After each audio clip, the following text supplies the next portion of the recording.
It's time for this week's episode of Brandon Sports Talk, featuring in-depth interviews from those who are trending in the world of athletics. And now, here's the host of Brandon Sports Talk, Brandon Pate.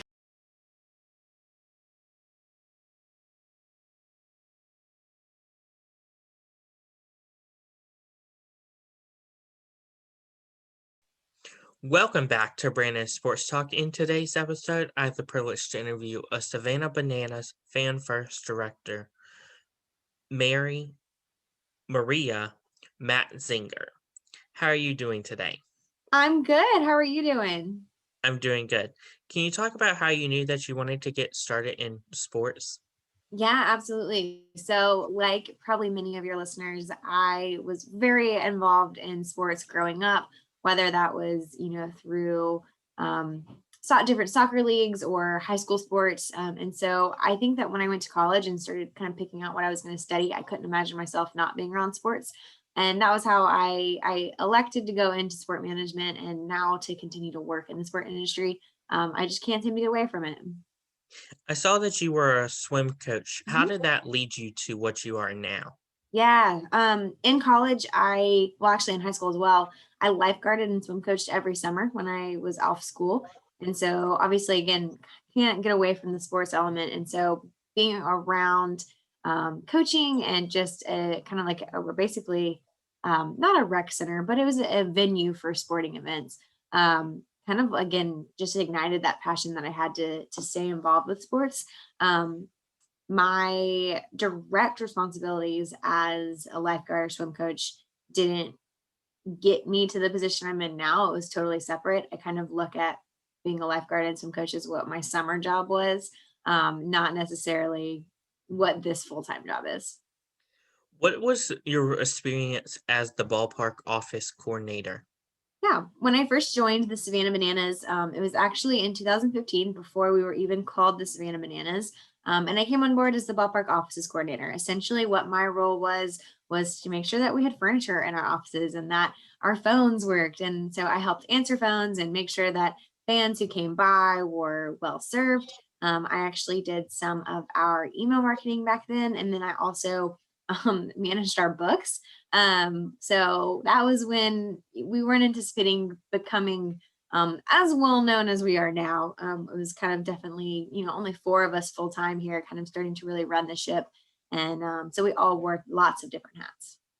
What was your experience like working as the director of partnership services? Yeah.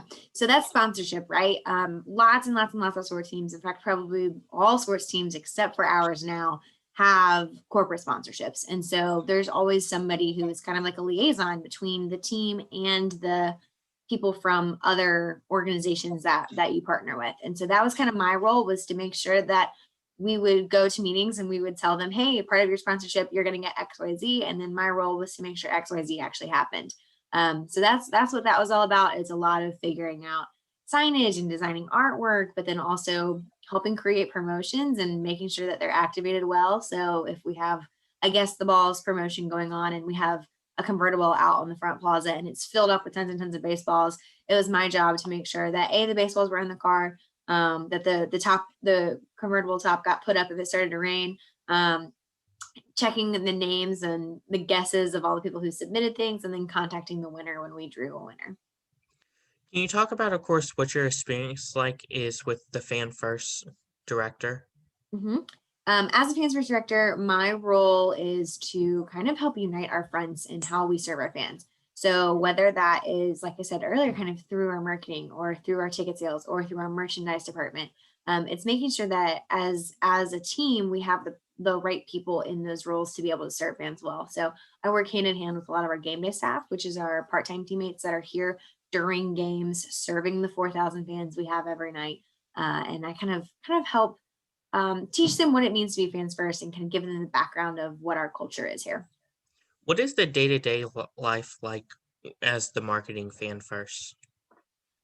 Yeah, as a fans first director, my day to day can be a wide variety of things. Right now, what it is it's a lot of communicating with game day teammates, getting orientation scheduled, making sure that people are going through the virtual parts of their orientation so that they're ready for the in-person parts of their orientation. And then also, of course, doing interviews and making sure we have the right people on board. Can you talk about, of course, what are some things that you implemented now that with COVID happening, where fans aren't really going to be allowed in stadiums as of right now? Yep. So we are fortunate enough that we are going to be able to have some fans in stadiums, but not 100%. So I mentioned that we're used to entertaining over 4,000 people every game that we have here. We're bumping that number down to about 50% of that. So we'll have roughly 2,000 people here at each of our games. It is open air, so we feel like people can spread out appropriately and have a good time without feeling like they're, shoulder to shoulder or knee to knee with people who they may not know. What are some of the things that you have implemented?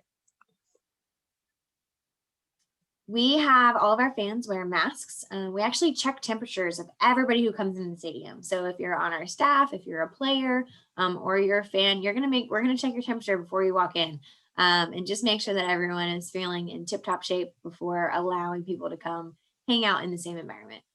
Can you talk about, of course, some of the traditions at Savannah Bananas? Yeah, probably our most famous tradition is that we have a St. Patrick's Day in July game. St. Patrick's Day is huge in Savannah. It is wild. It is crazy. Obviously, it hasn't been for the last couple years, but typically it is. And so we wanted to keep the fun going in the summer because our season we don't usually have games around St. Patrick's Day. So we adopted a St. Patrick's Day in July game. And the first couple years our players wore, crazy green jerseys and there were all kinds of different antics. But then in the last, I guess our second or third year doing it, our players actually wore kilts during games. So yes, the baseball players played a game in kilts, in a skirt. They are undefeated in kilts. And so now it is just a regular tradition that we have here. Our players are constantly playing in kilts, which is wild and fun and silly, but the players seem to have a good time with it. Can you talk about, of course, some of your other fan traditions, like during the regular season? Yeah, probably one of our favorite things to do is every night we do a dance called Hey Baby. And so think kind of YMCA, but not tired and worn out like YMCA. Hey Baby is just a very fun song. It's upbeat. It gets everybody on their feet dancing. There's basically 3 moves, but it is a good time.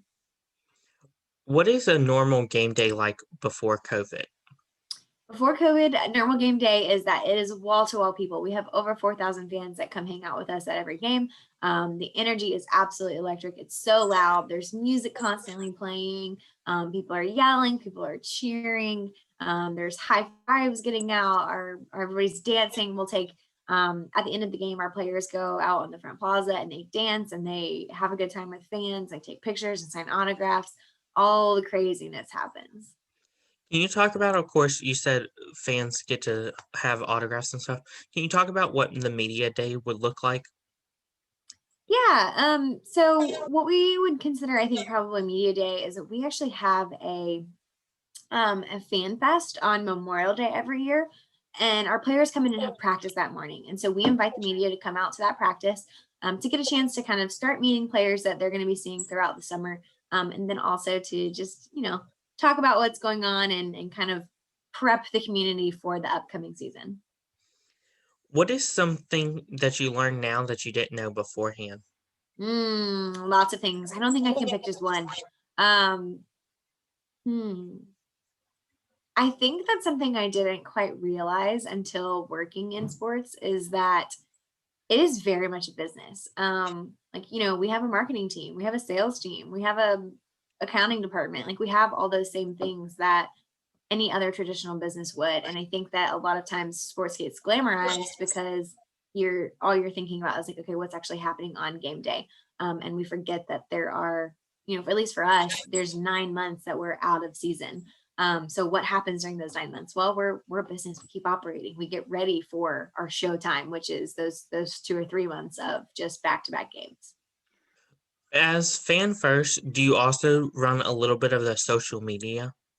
Not anymore. I did way back in the day when like I said, there was only 4 or 5 of us here full time, and everybody wore tons of different hats. I helped out with it then, but that's been about 5 years now, so I don't really have anything to do with our social media now.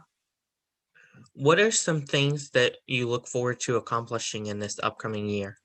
Yeah, I think for us accomplishing this year, I think that it's kind of continuing to ramp up how we serve fans safely.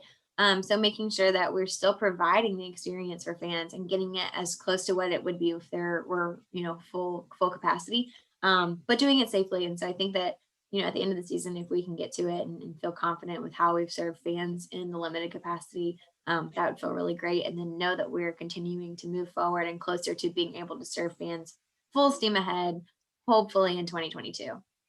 What advice would you give upcoming people looking to get into fan first on the baseball level and even in sports?